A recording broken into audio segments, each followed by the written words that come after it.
Hi friends, climate కూల్గా ఉన్నప్పుడు వేడివేడిగా స్పైసీగా ఏమన్నా తినాలని అనిపిస్తుంది కదా. దానికోసమే నేనైతే ఈజీగా మిల్ మేకర్ పకోడీ ఎలా చేసుకోవాలో చూపించబోతున్నాను. ఈ మిల్ మేకర్ పకోడీ కోసం నేను స్మాల్ సైజ్ మిల్ మేకర్లు ఒక కప్పు వరకు తీసుకున్నాను. ఇప్పుడు ఈ మిల్ మేకర్లో హాట్ వాటర్ వేసి ఒక పావు గంట సేపు అలా ఉంచేస్తున్నాను.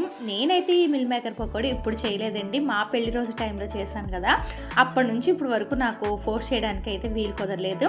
ఎలాగ ఇప్పుడు క్లైమేట్ కూల్గా ఉంది కదా, ఇలాంటి టైంలోనే కదా అందరూ స్పైసీగా ఏమైనా తినాలనుకుంటారు. అందుకు ఇప్పుడు ఈ వీడియో షేర్ చేస్తే మీకు ఏమైనా ఉపయోగపడుతుందేమో అని ఇప్పుడు మీతో షేర్ చేసుకుంటున్నాను. మనం పావు గంట నానబెట్టిన తర్వాత మిల్ మేకర్లో వాటర్ ఏమీ లేకుండా పిండి వేసుకుని తీసుకుని ఒక బౌల్లో వేసుకుని ఇప్పుడు రుచికి సరిపడా ఉప్పు, కారం, కలర్ కోసం చిటికెడు పసుపు, 1 టేబుల్ స్పూన్ అల్లం వెల్లుల్లి పేస్ట్, 2 టేబుల్ స్పూన్ల వరకు గరం మసాలా పౌడర్ వేసుకోవాలి. ఇప్పుడు దీనిలో ఒక కప్పు శనగపిండి, 2 టేబుల్ స్పూన్ల బియ్యం పిండి, ఒక హాఫ్ కప్ వరకు కార్న్ ఫ్లోర్ అయితే వేసుకోవాలి. ఇప్పుడు ఇవన్నీ కూడా బాగా మిక్స్ చేసుకోండి. మిల్ మేకర్లో ఇంకా ఏమైనా వాటర్ ఉండిపోతే ఆ వాటర్తో కలుపుకుంటే సరిపోతుంది. లేదు అంటే కొంచెం వాటర్ వేసుకొని మిక్స్ చేసుకోండి. తక్కువ టైంలోనే ఈజీగా చేసుకొని ఈ మిల్ మేకర్ పకోడీని మీరు కూడా తప్పకుండా ట్రై చేయండి. చాలా ఈజీగా చేసుకోవచ్చు.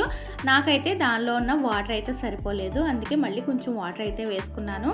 మనం మిక్స్ చేసుకునేటప్పుడు చూసుకుంటూ కలుపుకోవాలి. మరీ ఎక్కువ వాటర్ వేసేసుకుంటే ఒకేసారి పలుచగా అయిపోతుంది. కాబట్టి చూడండి, నేను వీడియో చూపిస్తున్నాను. ఈ విధంగా మనకి పిండి కన్సిస్టెన్సీ అనేది ఇలా ఉండాలన్నమాట. మరీ గట్టిగా లేకుండా అలాగని మరీ పలుచగా అయితే ఉండకూడదు.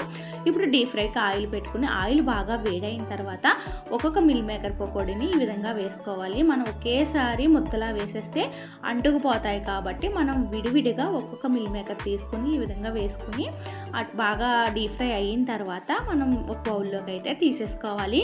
ఈ విధంగా మనం కలిపి ఉంచుకున్న అన్ని మిల్ మేకర్ని ఆయిల్లో వేసి డీప్ ఫ్రై చేసేసుకుని ఒక ప్లేట్లోకి అయితే తీసేసుకుని ఇప్పుడు కొంచెం కరివేపాకుని అదే ఆయిల్లో ఫ్రై చేసుకుని ఈ మిల్ మేకర్ పైన వేసుకుంటే గార్నిష్ కింద ఉపయోగపడుతుంది. చూడడానికి కూడా మంచి కలర్ఫుల్గా అయితే ఉంటుందండి.